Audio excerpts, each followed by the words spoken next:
John here. Here's lick of the day number 5. We use the G minor pentatonic scale. And if you can count to 5, you're in luck, because we have 2 sequences here using 5 notes. And the first one sounds like this. And the second one. Then we combine those on each string until we reach the 3rd fret root here on the low E string. But I'm going to make it down for you, and if you want tabs, you have the link down in the description. So we start here on 18 with the index fingers. We got 18, 20, 22. And if we number the notes from left to right, 1, 2, 3, the actual sequence would be 2, 1, 3, 2, 1. 2, 1, 3, 2, 1. Okay, so 1, 2, 3, 4, 5 notes. Then we shift down, not a slide, it's a shift, position shift. And we're going to get 15, 18, 20. And now this sequence will be, again, if we number notes from left to right, 1, 2, 3, the actual sequence will be 1, 2, 3, and then back again, 2, 1, 1, 2, 3, 2, 1. All alternate picked. So starting with a downstroke here. And I noticed when I watched the video back from when I played the fast example that I actually economy picked in this first string change. Not anything that I necessarily recommend or think that you shouldn't do, but I did it, so that's why I wrote that out in the tab. So it's not a mistake, it's just the way that I played it. But this works just as well with pure alternate picking. Anyway. So we're here, and then we start on the B string. We're gonna play, we actually have the same frets as the E string position here. And the sequence is gonna be the first one. So we got the 2, 1, 3, 2, 1. Shift that down to 13 and get our 1, 2, 3, 2, 1 sequence. Then we start on 15 on the G string. And we're gonna play, we actually have 12, 15, 17. And we do the first sequence, so 2, 1, 3, 2, 1, shift it down to 10. And now we're gonna have 1, 2, 3, 2, 1. And then we are set up to play same frets on the D string. So, but again, the sequence will be the first one. So 2, 1, 3, 2, 1, shift down, 1, 2, 3, 2, 1. Then we're set up for the A string. And then we have 8, 10, 13, and the first sequence 2, 1, 3, 2, 1, shift down to the 5th fret and play that sequence 1, 2, 3, 2, 1, and then finally we're down to the E string, and we're gonna play 6, 8, 10, and the first sequence, and then end up here on the G.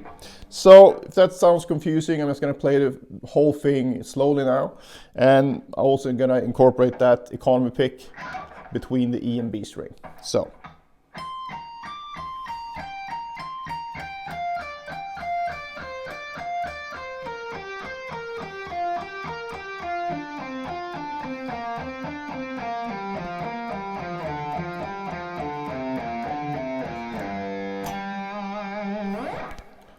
So that's pretty much it for the lick.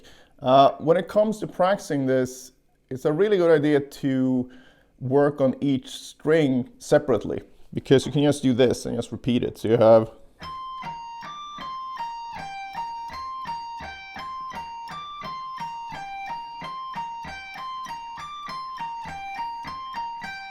could even do that restarting in each position. So you go and then do the first sequence here again.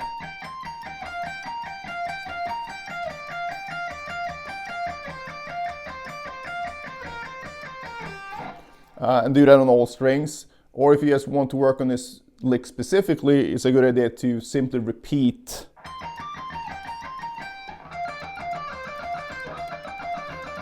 each string like that. Well, I didn't do it on the high E string, but you hopefully know what I mean. So basically pick any string, especially one of the strings that you feel a bit more awkward for whatever reason. Maybe down here, which is a bigger shift.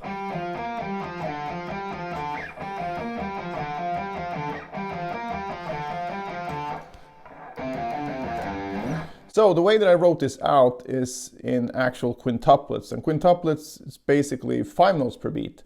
And for whatever reason, a lot of people seem to be scared of quintuplets or anything that falls between 16th notes and 16th note triplets and 16th note triplets and 32nd notes. But you know, we have 5 in between 4 and 6, and we have 7 between 6 and 8. So we should work on those as well, I believe. But that being said, you could play this with any subdivision, and I actually encourage you to do that. And a subdivision basically just means how many notes per click of the metronome or the quarter note that you play. So if I say 5 notes per beat, that's basically that. So if you put a metronome at 60, for example, and then you play 5 evenly spaced beats, then you're playing quintuplets. When you practice this, it's great to count it out. Really highly suggest you do that. I use Mike Mangini's system, and Mike Mangini is of course the drummer of Dream Theater, and he had his 2 great books that he wrote, Rhythm Knowledge, and I love those books, and he actually shows you how to count any subdivision up to 19, I believe, which is quite excessive, but it's a great system and it works really well. So basically his system is just counting 1 and for 8th notes, 1 and 2 for triplets. So triplets would be 1 and 2, 2 and 2, 3 and 2, 4 and 2, 1 and 2, 2 and 2, and so on. And 16th notes would be 1 and 2 and, so 1 and 2 and 2 and 2 and 3 and 2 and 4 and 2 and why I'm shifting the first number is just so you can know what beat I'm in a bar of 4/4, for example. You don't need to do that for technically. You can just go 1 and 2 and 1 and 2 and 1 and 2 and when you practice 16th notes, for example. And when you practice these quintuplets, it's a really good idea to simply stick to just counting 1. So you go 1 and 2 and 3, 1 and 2 and 3, 1 and 2 and 3. So it might seem weird at first, but I think the proof is in Mike Mangini's crazy drumming that this method really works. And like I said, I bought his books, and that was actually way back, like late 90s. So I've used his system extensively, and it really helps when you want to get into these weirder subdivisions.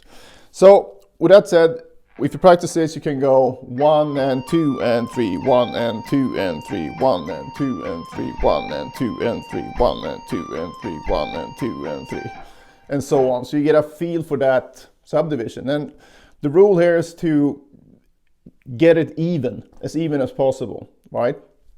So every note should be of equal length. It's just that instead of grouping it in 4 notes per beat or 2 notes per beat that you might be used to before, you do 5 equally spaced notes. And it's good to do this with a metronome, obviously, but I would start with only the foot. So the foot is mandatory here. So, because if you can't get it together within your own body, meaning you can have your foot actually going like this and keep the rhythm, then adding a metronome will just add another layer of difficulty that you're clearly not ready for. So even though your overall tempo might go up and down a bit when you do this, when you go 1 and 2 and 3, 1 and 2 and 3, 1 and 2 and 3, that doesn't really matter as long as your subdivision is as even as possible. So as long as your 1 really syncs up with your foot, so you go 1 and 2 and 3, 1 and 2 and 3, 1 and 2 and 3, you're good. Okay, you don't want any flams between the foot and the counting and the playing, of course. And I think start by counting it first. If you can't count it like that, if you can't go 1 and 2 and 3, 1 and 2 and 3, 1 and 2 and 3, you're probably not ready to play along with it. So start by counting and then try adding the notes to it. And the cool thing about counting as well is that you don't need to be at a certain tempo for it to work. And what I mean by that is that when you use a metronome, if you put a metronome at like 30 BPMs, that's going to be really hard to play with. But when you do the counting, you can basically count 1 and 2 and 3, 1 and 2 and 3. So this, what I'm clapping here is like the tempo, which is super slow. But I'm kind of making sure that my foot is going down on 1. And then, so it's like the foot is following the subdivision now, which is fine because you just want to get the feel of a group of 5 when you do this. So it's no big deal to do that. And then once you can do that and you can start naturally speed that up a bit, once you start getting into this like 40 BPMs, 45, 50 BPMs, then it starts making sense to bring in the metronome. So give yourself some time when you do this. And like I said, just count. Count as evenly as possible, and then get your foot down on whatever is the downbeat of that particular subdivision.